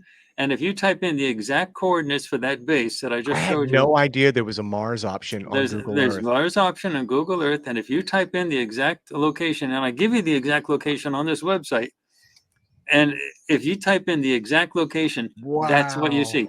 So, Mike, let me ask you, is that censoring or is that censoring? That's 100% censoring. And funny enough, you're showing me this because apparently someone discovered some strange underwater oddities right off of the coast of California. And they have slides. I saw this today of a strange anomaly that has raised eyebrows right off the coast of California. And then when you go back and look at the latest images of this underwater area, you can tell it's been scrubbed and altered. So apparently whatever it was, which is allegedly an alien base off the coast of Catalina, was completely scrubbed, just like what we're seeing right here. Yeah. Anyway, so they're clearly censoring it. Yeah, that's incredible. Yeah, and it's not ambiguous. And and if you look at the original picture, as I showed you, you clearly see the base and the nozzle. So I'm gonna stop sharing. I'm gonna stop sharing for now. That's incredible. So God. so this is not something where I'm asking you to say, believe me, trust me, I'm telling you the truth. No, that's called he said, she said. In fact, the entire disclosure movement, the whole UFO thing is all based on he said, she said. It's people saying, no, I heard from a reliable source. If you look at all the news reports, it's always been saying, I heard from so-and-so, or I've heard from someone I trust, or I heard from this. We at Farsight don't believe in any of that crap. Yeah. Because there's so easy to get misinformation out there. It's so easy to manipulate what the public gets. 100%. Farsight is data driven. And when we show you pictures of UFOs, we show you the pictures and we show you how to take your own pictures using the exact same methods. Now, the reason we use the Micro Four Thirds format with the Panasonic Lumix GH6 is it's a lot of information to record 4K 120 frames a second. I mean, the memory card and everything gets hot. I mean, hot to the touch. Oh, yeah. So there is one Sony camera that can do that. but it has to be 4K because you can't see them. You can't Yeah. see something that's traveling 20,000. You could have the Titanic fly over your house at 20,000 miles an hour. You're not going to see it. No. So that's 32,000 kilometers per hour. So what you have to do is you have to shoot wide angle and then zoom in post when you're editing it in Adobe Premiere or whatever editing program you're using in order to see them. And then you have to slow it down. Yeah, but it's not just speed though. I mean, allegedly, I mean, they're using cloaking technology, but because not all of them are always traveling that fast, correct? I mean, some of them you just can't see, but this IR spectrum A gives you the very ability. a very small percentage of them can be seen with visible light, but 99 and 9/10% require IR as well Yeah. as slowing them down. So with the IR, we are also trying to show you, and remember, I'm a mathematician, so I'm saying the word prove very carefully. Yeah. I'm trying to prove to you that the ETs exist, not by showing you my pictures, but by showing you how to take your own, and by saying that, and they're all using stealth tech. They are trying to hide themselves from you. If they were trying to show themselves, if they have the tech to fly these ships, they certainly have the tech to make themselves visible, Of course, and 100%. they're 100% trying to keep themselves invisible so you Yes. can't see them. And we can prove it. And I'm use proof, the word prove carefully. We can prove it because we have found a way to evade their stealth tech. You have to shoot in infrared, Yeah. and then you have to shoot 120 frames a second and slow it all down. And the question you should be asking is, why are they doing that? But they're then clearly trying to hide themselves. Yeah. And so then you have to say, well, if they're trying to hide themselves, they have a secrecy agenda. 100%. I mean, they could easily land on the White House lawn if they wanted to. I mean, obviously, there's an agenda being unfolded, That's and it actually has been. the only people who would want to land on the White House lawn are the good ETs, Yeah. and they can't because they'd be shot at. Now, we actually have, this goes into another whole section. You might invite me back for another time, but Absolutely. we actually have a long history of physical interactions with the extraterrestrials, the good ETs. And we found out that the bad ETs were so concerned about what we were doing that they didn't want us to become big mainstream, so they were going to try to discredit us by saying that we were actually being used by the other ET group and try to create a what they call a Project Blue Beam or false Yeah. flag, a Yeah. false flag type of thing, and say the ETs are already there and they're working through Farsight. So when we found that that was going to happen in January of 2023, last year, we made the decision to come completely clean with regard to our own extraterrestrial background. So we have been having, and so because we had no choice. You can introduce yourself to people only once, and we don't want to have any secrets, but we didn't want to deal with this because of the credibility factor. Right. But Right. when it got to the point where we were going to be accused falsely of being the bad group, we said we had no choice. We had to sort of be upfront. So we then started to go through our entire history of working with the extraterrestrials. I, for example, have been physically interacting with the extraterrestrials since I was a kid. When I was a kid, like for example, when I was a child, I would be sleeping in my bed, and there'd be two gray guys on my left and two gray guys on my right. When I was sleeping at night, and this isn't something I had to drag up through memory or hypnosis. They Yeah. were just two on my left, and I Right. wondered what they do there. And in the morning, I would sort of say, I don't know what they were doing. And I wondered if I should ask my mother about that. But I said, no, I should just get worried. Yeah, I But think but so. but there have been lots of interactions that we've had. I have a daughter, for example. When I've been on the ships, and I have a daughter, and I occasionally interact with her. I didn't raise her, but she's half. I have a son on Earth. And I was born as a normal human, raised as a normal human. I went through the normal human educational system. I was not processed by what we call the death traps, the high energy voltage where you lose your memory. But otherwise, I was a normal human. And same with my son and all the other people with Farsight. So we're here to try to show you that humans can do this. Right. The other thing is, and I have a daughter who's I visit from time to time. I'm very proud of her, and she's proud of me, and she shows me. I've sat at her console. She's on a console where she uses machines like a computer terminal, but it's sort of weirdish. And she was showing me what she does. I was very proud of her, and she knows I'm working here, and she's very proud of me, knowing I'm trying to help the family. Wow. And then we also have physical meetings. Physical meetings where we actually interact with and remote locations, secret locations where we actually physically, and we video record these meetings.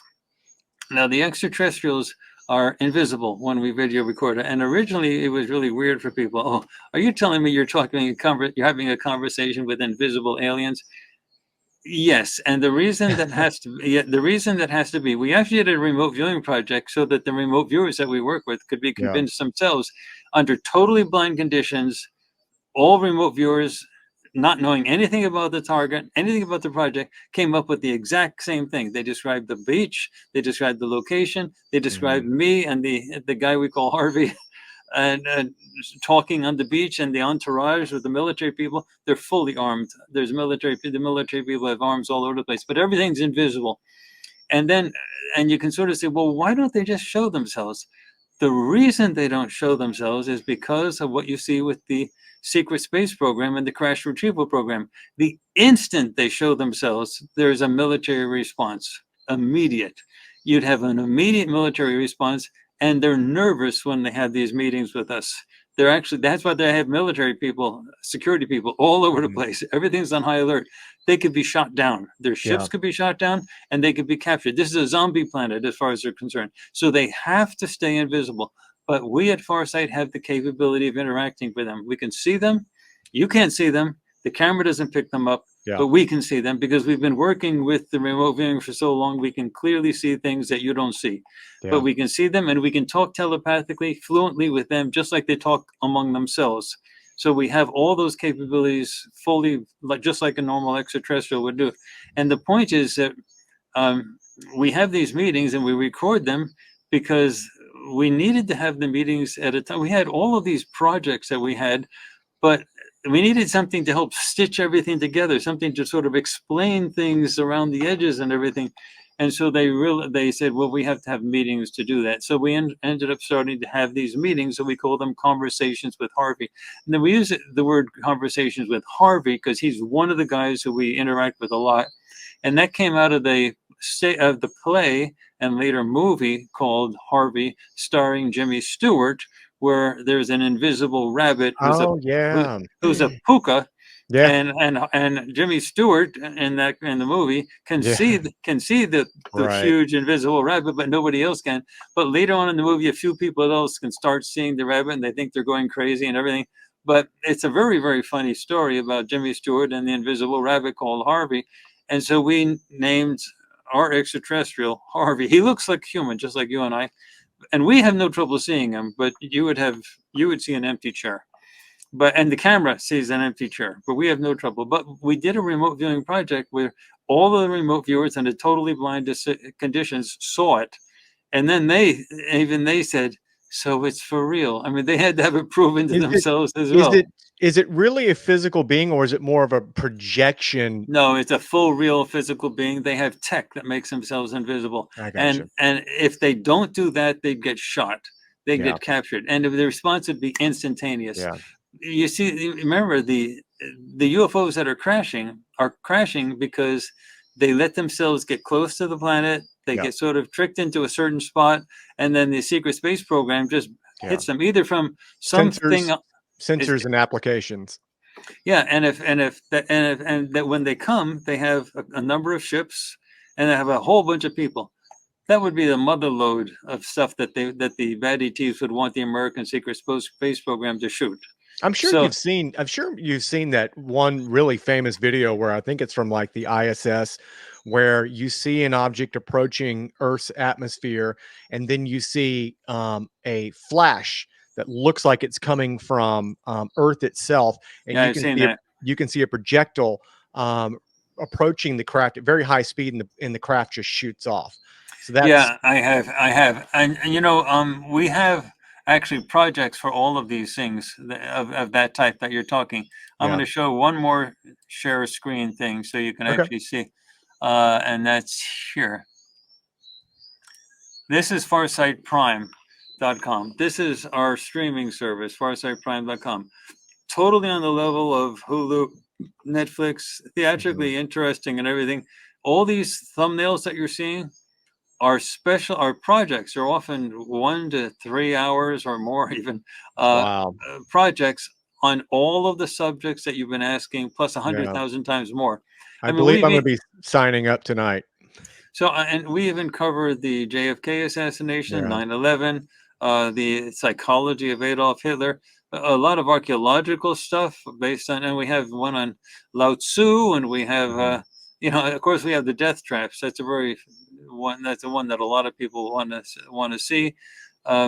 And we did one on Pope Francis, the Vatican, Vladimir Putin, President Xi of China, but all of the extraterrestrial stuff. The Project High Jump is a two-part thing, Operation High Jump, and that's where the Nazis. That was where the ETs tricked the Americans into signing those Yeah. agreements, and that was Operation High Jump. That was Admiral Byrd's Yeah.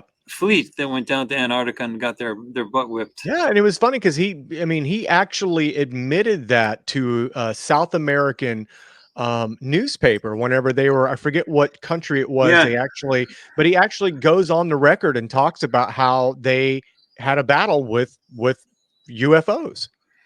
yeah, and he said that the next major war will come out of Antarctica. But Yeah, yeah, because that's where the base came out of. yeah, But the U.S. was tricked into thinking that it was actually Nazis flying those ships. right. So, yeah, it really wasn't. They were ETs that were. They didn't trust the Nazis to be able to fly those ships. The Nazis were used as grunt people that worked on the ground. Um, the the people who flew the ships were regulars, but they were a slave race also that worked with the reptilians. But still, they were advanced extraterrestrials. But still, nobody that works with reptilians is a free race. So we call them all slave races. Yeah, But yeah. I haven't really heard much good things about the reptilians, and it comes from most people. and most of the people don't even know that reptilians exist. Yeah, Most people don't even know that extraterrestrials exist. sure. I Yeah, mean, and absolutely. when you think about the congressional hearings that have been going on with David Grush and so on, it's actually a very small proportion of the population that's even aware that those congressional hearings are happening. Oh, yeah, they're Yeah, completely clueless. I mean, we're and talking maybe 10%, if that. Maybe I'm being too generous. you're being way too generous. Yeah. None of the major media covers it extensively. New York Times doesn't cover it. I mean, there may be small blips in it, but nothing major. Yeah, well, they Uh, cover it to discredit it. They have no problem with that, but they do discover that they do whenever some story of the military saying there's no ATs, they always cover that. no, yeah, Uh, lapdogs. yeah, yeah. But actually, in terms of lapdog, that's a good phrase. That's what the reptilians are training the American secret space program to be. It's a lapdog mercenary force that actually Mm, works with the reptilians. And so really what it's a training program that they're later going to expand. So that's how bad it is with respect to that. But I don't want this to end before telling you some good news. We could I was gonna tell you, I mean, I was gonna ask you, I was like, at the end of the day, what are you hopeful for? I mean, this is a lot to take in. Yeah, it is. How do you sleep at night knowing a lot of this? And what are you optimistic for at the end of the day? This is the worst times are the past. This is actually the most optimistic moment because the good ETs, which are dominant in the solar system right now, have a huge presence in this solar system, huge. And they're willing to sacrifice themselves and be shot down and captured by zombies by by the Americans and handed over to the bad ETs. They're willing to do all that in order to save humanity, in order to stop this, in order to unravel the prison, in order to end it all and free everybody. That means the so-called death traps, where you see the light after you're died and you get sucked in, to dismantle all of that, to get rid of the whole shebang and let everybody go free. This is the time they're trying to do that. And they wouldn't be putting these resources, this level of resources, including working with us at Farsight. If you ever think about it, We are the biggest, you said, what about WikiLeaks? They released some information that caused a lot of problems, Yeah. or you have this disclosure or that disclosure caused a lot of, there is no group on the planet Earth that has ever disclosed more than Farsight has been doing. And you have to be able to say, why are we still here? Why are we Right. not, why are we all not dead? So we are obviously being protected by not only half of the military, but also half of the ETs, the good ETs. The bad ETs can't get rid of us. The collaborator side of the U.S. military can't get rid of us. Now is the time where all of these resources have been put in to free humanity, and we need only one ingredient left in order to do it: catastrophic disclosure. If the disclosure comes out piece by piece, every 6 months, a little bit, congressional hearings here and Yeah. there, the bad ETs will immediately be able to keep the lid on it. They're going to have the other side of the military, the collaborators, come out Yeah. with some statement 2 months later saying, "Oh, we did a thorough review over the Yeah. last 40 years, and we have no evidence at all." Yeah. And it It's the goes back to it's square, the proverbial kick the can down the road. kick the can down the road. And what we need is only one thing. All the ships are ready, all the people are ready, all the resources are ready. We only need one thing left: catastrophic disclosure. We need all to come out at such a speed that the bad ETs can't control the agenda Yeah. anymore, and it just comes out. Yeah. And when it I comes, agree. and so the only thing we're asking is just tell the people the truth. We're not trying to say what kind of government you should have. We're not trying to say that you should follow this political system or that Yeah. political system. We're not trying to control you. The only thing we're trying to say is just tell the people the truth and let them decide. Remember, we have this fanatical adherence to free will. Yeah. We're going to trust, we're going to go along with whatever you guys decide. Just tell the people the truth. If that happens, we are betting that the population will rise up and say, "This is crazy. We don't want to work with these bad ETs. We want you to stop that, and we want to align ourselves with the good ETs." Once the Yeah. disclosure actually comes out, but it's got to happen fast, not Yeah. slow. Rip the And Band-Aid off. and then once that happens, everything else will be taken care of.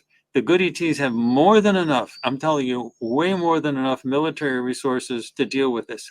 Now, then you can say, well, look, if they have all these resources, why don't they just invade? Okay, let us say we said that we think Vladimir Putin and Russia is acting like an authoritarian system. We don't think the Russians are being told the truth. So we need to invade Russia. What would happen if we tried to invade Russia Yeah. and put our Yeah. planes over there, over Moscow and stuff? Wouldn't work out in our favor. Well, the Russians themselves would say, "Oh my gosh, we're being invaded," and they Yeah. would demand that their government defend themselves.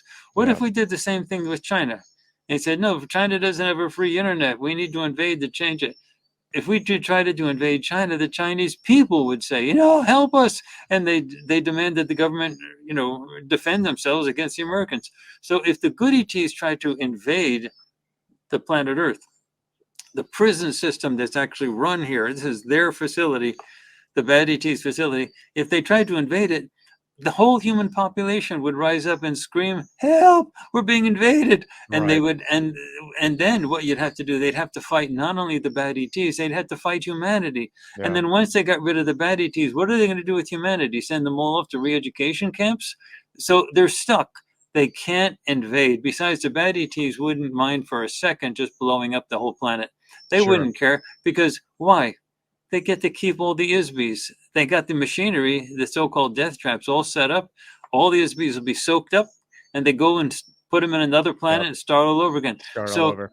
this has to be a disclosure problem. It's a psychological prison, so it has to be addressed through psychological means. So, Michael, you're thinking you're just doing an interesting podcast. You're actually on the cutting edge of helping not just yourself and a few people who Yeah. listen to you. It's actually on the cutting edge of the disclosure problem Yeah. that will free all of humanity. It will eventually escalate out to be a catalytic type of a thing that is carried by a lot of people. But we're waiting, to be quite honest, for some trigger event. Farsight's role was to get ready for catastrophic disclosure. We were designed to be a library. of a complete rehistory of all of this planet and of humanity. We had to explain everything. We had to have everybody understand that we held nothing back and we just told everybody the truth. Yeah. And so when this rapid disclosure happens, they'll also have to cover the issue of telepathy. They'll have to cover the issue of remote perception. That's the way you're supposed to be able to see all these things, even though Yeah. people have trouble doing that. And then once the rapid disclosure happens, then they're going to say, well, then what's been going on all these thousands of years? And History, the whole kit and caboodle. and that's what farsightprime.com is all about. It's a complete, ready to go history of everything, every possible scenario, every possible thing that you can imagine, and it's ready. It's ready for prime time. What we're waiting for is some triggering event that will cause this to happen. It hasn't happened yet, but it's pregnant. We're pregnant. We have an idea of what it's going to be, but it hasn't happened yet. Yeah. And so we just continue doing our stuff. We have a good audience. We have about 80,000 people on our YouTube channel, which is not in the millions. We're not competing with PewDiePie. And we have a number of thousands of people on our streaming service. Yeah. But our streaming service is fully capable of instantly handling 90 million people, not just a few, not just the thousands that we have now. So everything is instantly scale upable, and nothing will crash. Yeah. And that's our role. Our role is as an information source, basically a library of what's really been going on. But right this very second, we're actually ending now with how you started. What is the condition of the UFO situation right now? Right now, we're in the dumbed down state of people like David Grush saying, no, there's been crash retrieval program going on. And then the news media reporters saying, does this mean we're not alone in the universe? That's where we are right now. Yeah. And what we need to do is crash through that. And something's going to happen that will enable that to happen, but it hasn't happened yet. But we're ready. The stage has been set. That's what I'm trying to say, Mike. The stage has been set. We're waiting for the curtain to rise. Yeah. Well, I'm glad there's a light at the end of the tunnel, because this has been a heavy conversation, but an insightful conversation. And thank you for being so generous with your time. This has been, like I said, a really fascinating conversation. And again, real quick, if people want to learn more about you, where should they go? There's three places, right? I can sort of say off. But before I say that, let me just say that it's been an interesting conversation. But remember, Farsight's data driven. So we haven't ever even once said, I want you to believe me. Right. All the remote viewing stuff was recorded live on video. We show you raw data.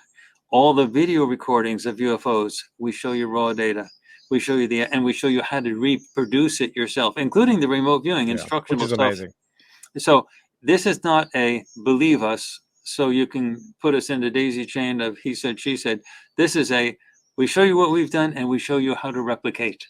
So that you have the raw data yourself, because you can't trust what people say. Well, which no one else is doing, by the way. So not a single other source. In fact, if you do a lot of Googling or YouTube for remote viewing, you don't find any. In fact, I can give you another piece of proof that we're the real thing. If you do a Google on remote viewing, we are the largest, by far, no competition, venue for remote viewing anywhere. The largest. We have a streaming service. We have our website. We have a YouTube channel. We are the largest venue for remote viewing information anywhere. Try to search for the term remote viewing on Google and find us. You can't even find us. And this all started in June of 2022. Before that, we always were at the top of all Google searches. Try to search for remote viewing in YouTube and find us. See if you can find us. You have to search really hard to find us. So it's what we call shadow banning. Oh, and I'm not shocked by that at all.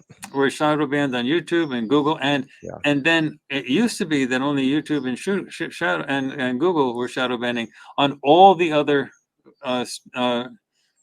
search engines, you could still find us. We're always at the top.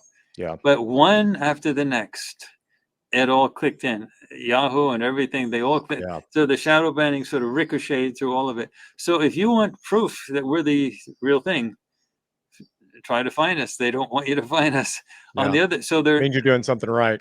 yeah, you're doing something right there. What you do find is a lot of sites that are interesting, but spin your wheels. You don't find out what you can do or what the implications are. You find out what some military remote viewer said or somebody said, but you don't find people that are actually using it for real projects, doing real things. There are no other places where you can see full public projects of remote viewing. And so you can sort of say, well, okay, well, let's see what other people have done. I'd say, yeah, it's a good question. Try to find them. If you find one, send us the URL. We'd like to see them too. They Yeah. don't exist. And that tells you something. Yeah, Why absolutely. is there such an interest in remote viewing and nobody shows you their full public projects? So anyway, where can you see our stuff? We have a Instagram page, which you have on your phone, Yep. and go to Courtney Brown Farsight, and you can see a bunch of UFO videos. And that's the starting. It's easy. You have your phone. This next thing, you can go to our website, farsight.org, because it's that part of it is a nonprofit Farsight Institute, and there you can get a whole bunch of information about our many projects, as well as information about the cameras and things that we Yeah. use to record videos of UFOs. And then you want to actually see the full projects, and that's on farsightprime.com. All one word, farsightprime.com, and that's totally equivalent to Hulu, Netflix, Disney, Yeah. Paramount Plus. It's Gaia, that kind of thing. no, actually, our Gaia is actually run by the company that does our streaming service also does Gaia. Oh, okay. So but yeah, it's similar to Gaia in the sense that they use the same. It's Right. Vimeo. We use Yeah. Vimeo. We use Vimeo, and Vimeo is top of the line in terms of streaming services. So anyway, they're the ones that run our streaming service, and they're really great too. In fact, our account executive used to be, maybe still is. I have a change in account executive. Used to be the same account executive for Gaia as well. So Oh, anyway, wow. but anyway, I mean, I love Gaia. Yeah. They have nice stuff. I was Yeah. featured on their deep space program for a while. Yeah. I followed A- them for years. They got good stuff. Anyway, so those are the three things. So fast and quick. I'm skeptical. Good, you're from Missouri, the show me state. Go to Courtney Brown Farsight and look on your phone on Instagram and look at a few Yeah. of those videos. Okay, next thing. I want to know exactly how we did that stuff. Go to farsight.org. Plus, you have sort of an overview of everything else we do. And you can also see a bunch of videos. Even on our homepage, we have some videos. I did a presentation at Indiana University talking about some of this stuff, video recording and so on. And you can see that on our homepage as well. And then you say, but I want to see like the nitty gritty deep inside. I want to see the full projects that you say are like movies out of Hollywood. That's farsightprime.com. That's where you see the whole thing. All right, my friend. It's been awesome. This has been an awesome conversation and very insightful. And I definitely hope to have you back on in the near future because I know there's a million other different things we could touch base on and love to deep dive more into some of the remote viewing things that you've discovered along your years diving into that. But that's a conversation for another day. Another day. I want to thank you again for coming on, Courtney. And I think that's going to wrap it up for us tonight. Until next time, we'll see you then. Mike, until next time, it's been great.